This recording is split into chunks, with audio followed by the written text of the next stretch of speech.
औज़ु बिल्लाहि मिनश शैतानिर रजीम बिस्मिल्लाहिर रहमानिर रहीम। Dear students, अस्सलाम वालेकुम। Welcome to online academy with AD.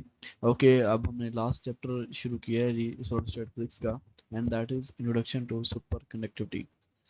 अब सुपर कंडक्टर्स क्या होते हैं, सबसे पहले तो हमें इस चीज़ का पता होना चाहिए। वो मटेरियल्स जिनकी रेजिस्टेंस ज़ीरो होती है, ठीक है, उन्हें हम बोलते हैं सुपर कंडक्टर। किसी ख़ास टेम्परेचर पे अगर किसी मटेरियल की रेजिस्टेंस ज़ीरो हो जाए और उसमें से मैक्सिमम करंट पास हो जाए तो उन्हें हम बोलते हैं सुपर कंडक्टर। हमें पता है मटेरियल दो तरह के होते हैं, एक होते हैं जी कंडक्टर्स और एक होते हैं इंसुलेटर।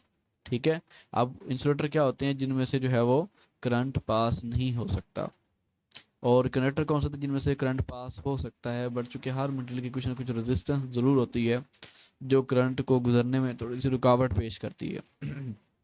सुपर कंडक्टर्स वो मटेरियल है बेसिकली जिनकी रेजिस्टेंस जीरो होती है। तो इसको हम डिफाइन भी ये करते हैं, the materials whose resistance is zero are called superconductors. या फिर हम कह सकते हैं superconductor is a material, superconductor वो मटेरियल है that exhibit zero electrical resistance, जो जीरो इलेक्ट्रिकल रेजिस्टेंस जो है वो आपको जाहिर करता है when cooled below a critical temperature, जब आप उसको किसी खास टेम्परेचर तक ठंडा करते हैं। और उससे होता क्या है कि इलेक्ट्रिकल करंट जो है वो फ्लो करता है विदाउट लूजिंग एनर्जी, यानी एनर्जी को लूज किए बगैर।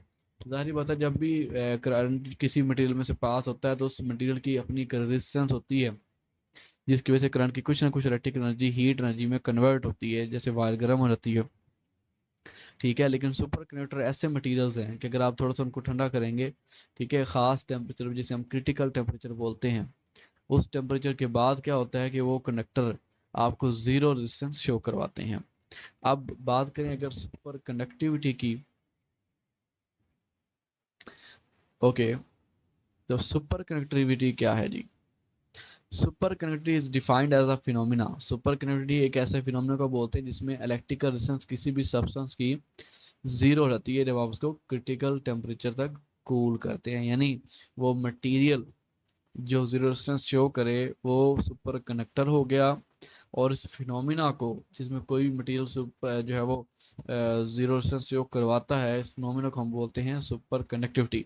और वो टेम्परेचर जहाँ तक आप किसी मटेरियल को ठंडा करें और वो सुपर कंडक्टर बन जाए, उस टेम्परेचर को हम बोलते हैं क्रिटिकल टेम्परेचर। लाइक अगर कोई मटेरियल है, आप उसको कूल डाउन करते गए और जब 5 केल्विन तक आपने उसको कूल डाउन किया तो उसके बाद आपने क्या देखा कि वो जो मटेरियल है वो आपको सुपर कंडक्टर बन गया।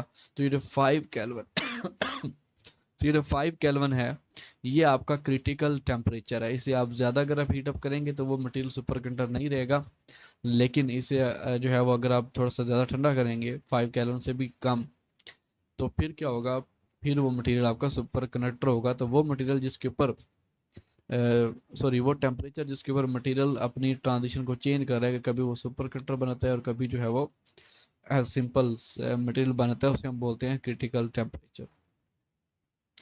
अब बात करते हैं कुछ प्रॉपर्टीज की जो कि सुपर कंडक्टिंग ट्रांजिशन से चेंज नहीं होती। यानी अगर एक मटेरियल जिसको आपने कूल डाउन किया और वो सुपर कंडक्टर बन गया है, ठीक है, तो उसकी कुछ प्रॉपर्टीज ऐसी हैं जो कभी चेंज नहीं होंगी। सबसे पहले इसमें जो पॉइंट आता है वो ये है कि जो एक्सरे डायफ्रैक्शन है, लाइक मटेरियल अगर सुपर कंडक्टर बन गया है, आपने पहले भी उसका एक्सरे डायफ्रैक्शन करवाया यानी उसकी स्ट्रक्चर फाइंड आउट की और बाद में भी की, तो आप देखेंगे कि उसकी जो स्ट्रक्चर है उसके ऊपर कोई फर्क नहीं पड़ा। दूसरी प्रॉपर्टीज में अगर हम देखें तो जो इलेक्ट्रॉनिक स्ट्रक्चर है, यानी जो इलेक्ट्रॉन्स उसके अंदर मूव कर रहे हैं, तो जिस तरह पहले मूव कर रहे थे वैसे ही अभी कर रहे हैं, इलेक्ट्रॉनिक स्ट्रक्चर के ऊपर भी कोई डिफरेंस नहीं पड़ता। ना मटेरियल की स्ट्रक्चर चेंज होती है, ना मटेरियल के अंदर इलेक्ट्रॉन्स की स्ट्रक्चर चेंज होती है। इसके अलावा जो जैसे पहले वहां से कोई चीज़ रिफ्लेक्ट हो रही थी, लाइट या जो है वो कुछ रेडिएशन रिफ्लेक्ट हो रही थी मटेरियल से, वैसे ही अब भी होती रहेंगी। सुपर कनेक्टर कनेक्टर बनने के बाद मटेरियल की रिफ्लेक्टिविटी के ऊपर भी कोई असर नहीं पड़ेगा, और जैसे मटेरियल पहले फोटोइलेक्ट्रिक प्रॉपर्टीज शो करवाता है वैसे ही अब करवाएगा, उसके ऊपर भी कोई फर्क नहीं पड़ेगा।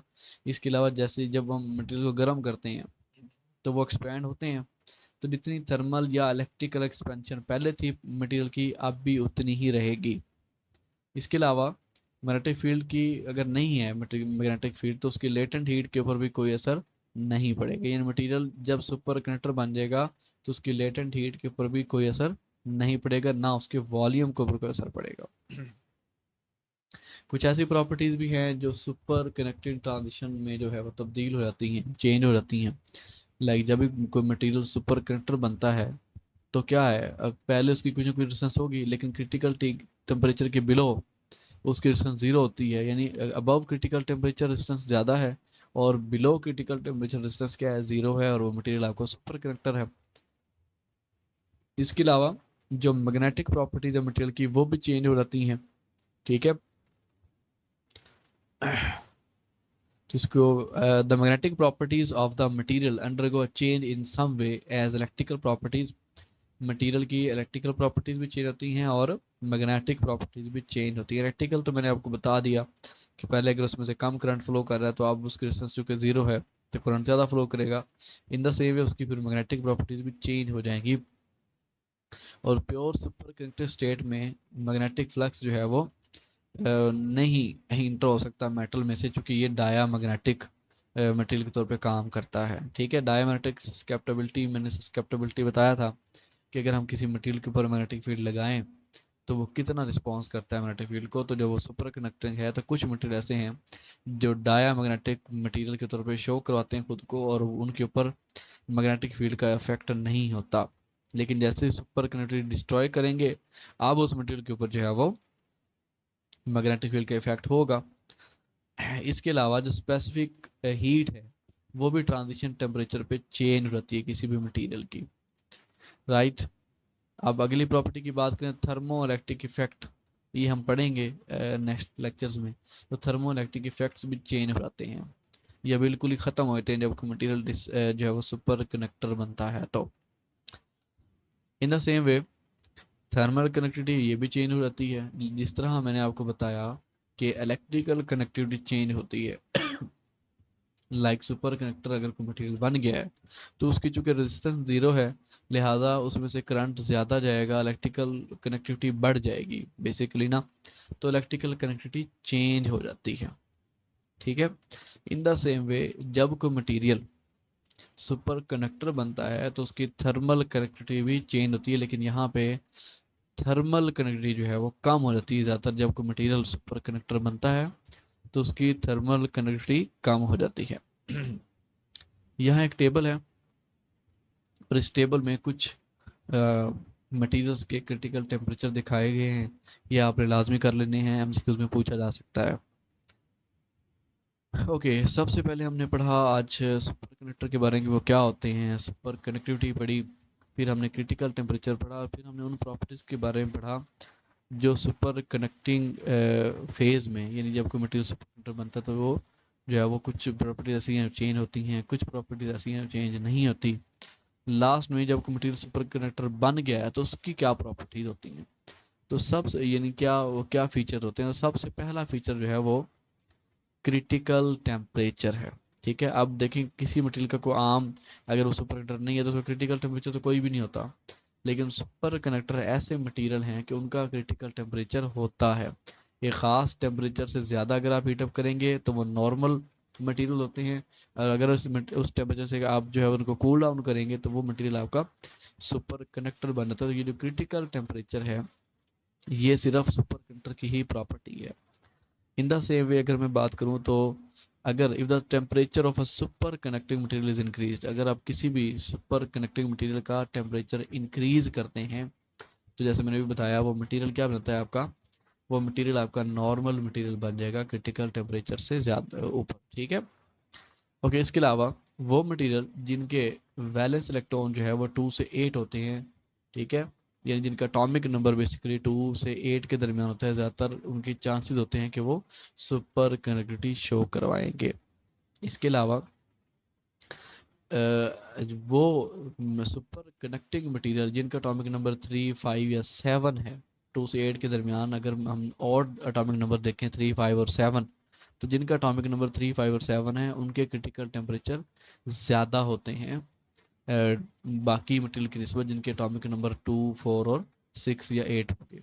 राइट, इसके अलावा ग्राफ अगर हम ड्रा करें क्रिटिकल टेम्परेचर और जी स्केयर के दरमियान, तो फिर वो आपको स्ट्रेट लाइन मिलती है, यानी एटॉमिक नंबर के दरमियान। ओके, क्रिटिकल टेम्परेचर जो है it varies inversely as the atomic mass of superconductive material, की जैसे ही एटॉमिक नंबर बढ़ता जाएगा क्रिटिकल टेम्परेचर की वैल्यू कम होती जाती है। इसके अलावा the material having high normal resistivities, वो मटेरियल जिनकी नॉर्मल रेजिस्टिविटीज ज़्यादा हैं, ठीक है, यानी जो नॉर्मली आपको ज़्यादा डिस्टेंस शो करते हैं, ठीक है, बेसिकली वो आपको सुपर कंडक्टिविटी शो करवाते हैं। बाद में जैसे हम लोग कूल डाउन करेंगे तो सडनली उनकी डिस्टेंस क्या हो जाएगी, ज़ीरो। ठीक है, तो वो मटेरियल जिनकी जो है वो रेजिस्टेंस आम रूटीन में ज़्यादा होती है, ठीक है, क्रिटिकल टेम्परेचर से अबव अगर आप उसको हीट अप कर चुके हैं या वो हीट अप है, उनका टेम्परेचर ज़्यादा है, तो अगर उनकी डिस्टेंस ज़्यादा है तो उनके चांसेस होते हैं कि वो सुपर कंडक्टिविटी शो करवाएंगे ज़्यादा, राइट। तो आई होप आपको आज का लेक्चर समझ आया होगा। नेक्स्ट वीडियो में इंशाल्लाह हम नेक्स्ट चलेंगे। तो आज हमने पढ़ा सुपर कंडक्टर्स के बारे में, सुपर कंडक्टिविटी के बारे में, क्रिटिकल टेम्परेचर के बारे में, और कुछ हमने प्रॉपर्टीज देखी। If you like the video then please like share and subscribe. अल्लाह हाफिज़।